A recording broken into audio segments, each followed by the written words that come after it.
Penerbangan nasional terancam dengan sejumlah peristiwa yang melibatkan balon udara. Sebuah balon udara mendarat di landasan pacu Bandara Adi Sumarmo, Solo, Jawa Tengah. Sedangkan dua pesawat lain yang tengah terbang nyaris menabrak balon udara.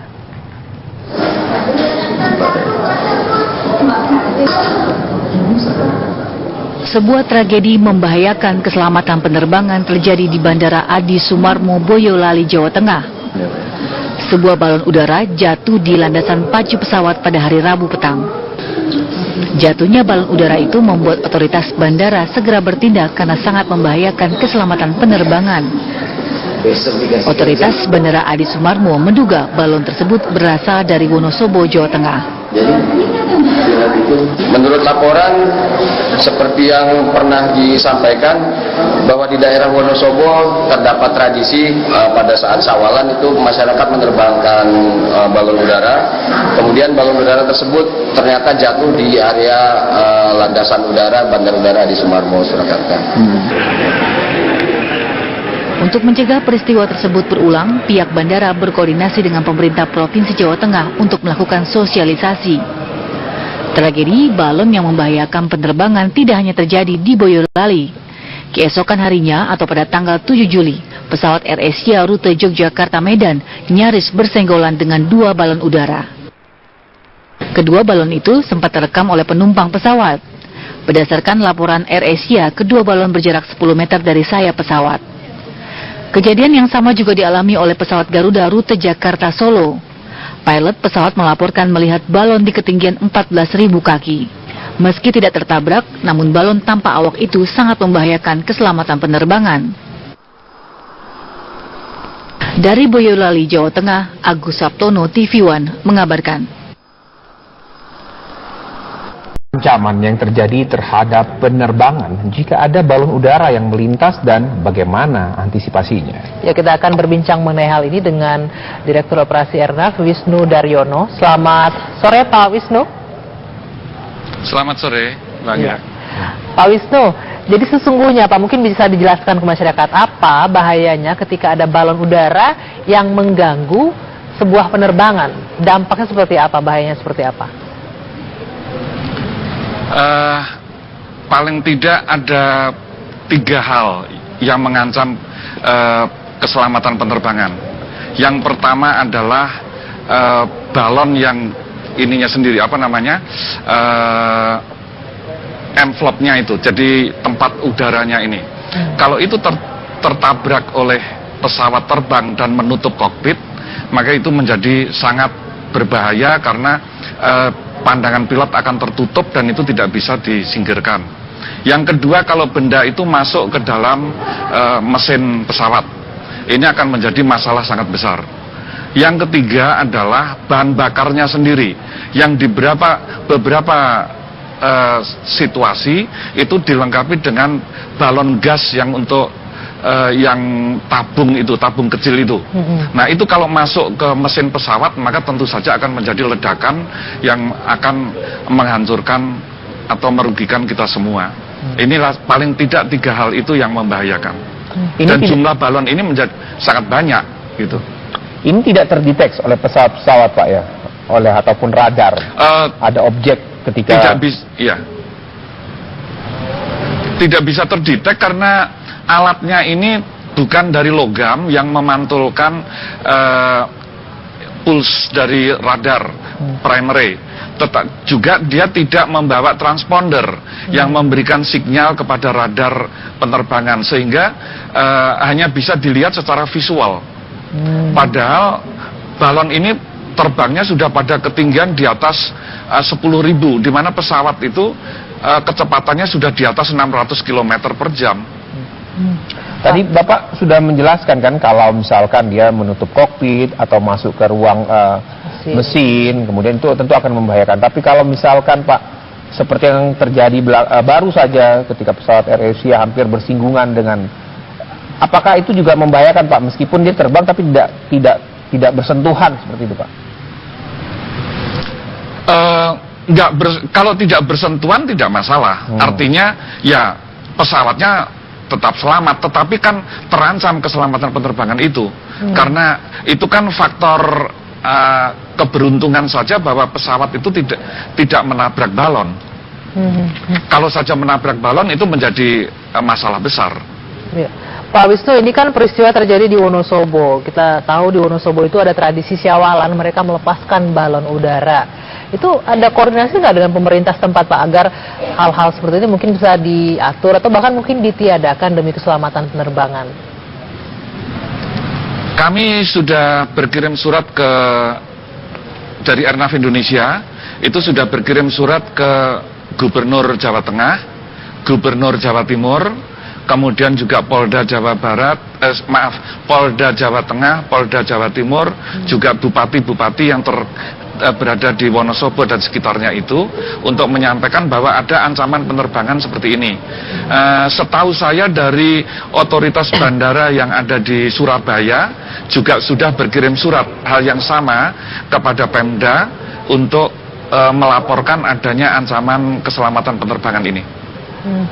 Tapi warga sebagian besar ada yang keberatan ini, Pak, dengan larangan penerbangan balon karena ini bagian dari tradisi mereka. Bagaimana, Pak Wisnu? Ya, saya bisa memahami bahwa ini adalah tradisi yang memang sudah lama sekali, tetapi berbeda. Sekian puluh tahun yang lalu, beberapa puluh tahun yang lalu itu balon ini terbangnya rendah dan kemudian jatuh karena teknologi yang digunakan dan sebagainya masih sederhana, sehingga tidak membahayakan penerbangan. Sekarang penerbangan di Indonesia itu tumbuh dengan pesat. Setahun pergerakan pesawat terbang itu tumbuh sampai dengan 10%. Jadi jumlah penerbangan sendiri meningkat. Sementara balonnya ini sekarang ini sampai dengan 36.000 kaki. Untuk diketahui bahwa di atas Pulau Jawa itu lalu lintas penerbangan itu sangat padat. Nomor 5 terpadat di dunia yang melewati Pulau Jawa ini, baik itu dari Asia Timur, dari Asia Tenggara arah ke Australia, maupun penerbangan domestik yang dari arah barat ke timur melewati Jawa Tengah, dalam hal ini di mana tempat balon ini berada. Pak Wisnu, ini tadi Bapak katakan Airnav Indonesia sudah mengirimkan surat ke beberapa kepala daerah ya terkait dengan adanya peluncuran balon udara ini.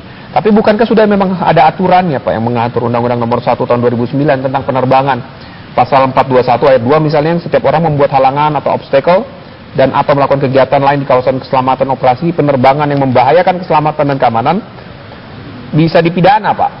Jadi isi surat itu Bapak berupa apa? Himbauan, peringatan, atau apa maksudnya? Iya, kami melaporkan saja kepada pemerintah daerah di sana bahwa ada kegiatan ini dan ini membahayakan penerbangan. Jadi kami berharap dalam masa proses sosialisasi, karena sebenarnya bukan hanya di undang-undang penerbangan, di pelaksanaan teknisnya nanti ada keputusan Menteri Nomor 9 Tahun 2009 yang diterbitkan bulan Februari 2009, itu juga tentang pengaturan balon, layang-layang, kemudian roket, dan juga istilahnya unmanned free balon. Itu sudah diatur, jadi balon ini tidak dilarang, tetapi harus diatur sedemikian rupa supaya tidak membahayakan keselamatan penerbangan. Misalnya, tidak boleh meluncurkan balon di wilayah dalam radius 5 km dari bandar udara. Tidak boleh menerbangkan balon itu diizinkan di bawah 500 feet, kira-kira 150-200 meter dari tanah. Iya, Pak Wisnu. Seperti itu. Pak Wisnu, kan ini kan permasalahannya adalah ini tradisional nih, Pak, ya. Kebiasaan, ya, Pak, ya, yang terjadi di kemudian tadi Anda katakan kan harus ada ukurannya. Mereka tentu tidak mengukur itu, Pak, kejauhan atau ketinggiannya itu, Pak. Bahkan mereka tidak menyangka hingga 36.000 kaki ataupun berapa. Ini bagaimana jadinya, Pak? Iya, saya pikir kira-kira teman-teman di lapangan, para penggemar balon ini juga sudah bisa, kalau misalnya ketinggian 500 feet atau 150 meter itu kira-kira seberapa. Itu kan ya pastilah ini bukan angka pasti begitu, plus minus ada. Tetapi kalau di Wonosobo misalnya di antara 500 feet plus minus sampai 600 feet misalnya 200 meter, saya kira masih tetap aman untuk penerbangan. Tradisi masih bisa berjalan dengan baik, penerbangan tidak terancam sedemikian rupa, tidak terganggu.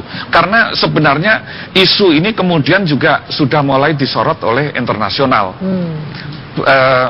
Media massa dari internasional juga sudah menyorot bahwa ada balon yang kemudian penerbangan di Indonesia ini menjadi berbahaya dan sebagainya. Dan ini sangat merugikan bagi kita semua di Indonesia. Ya. Pak Wisnu, mungkin bisa dijelaskan ke penonton kita di rumah, dengan ketinggian balon yang mencapai 36.000 kaki itu, posisi atau penerbangan kita di 36.000 kaki itu sepadat apa, Pak? Jadi masyarakat bisa mengerti ini bahayanya seperti apa?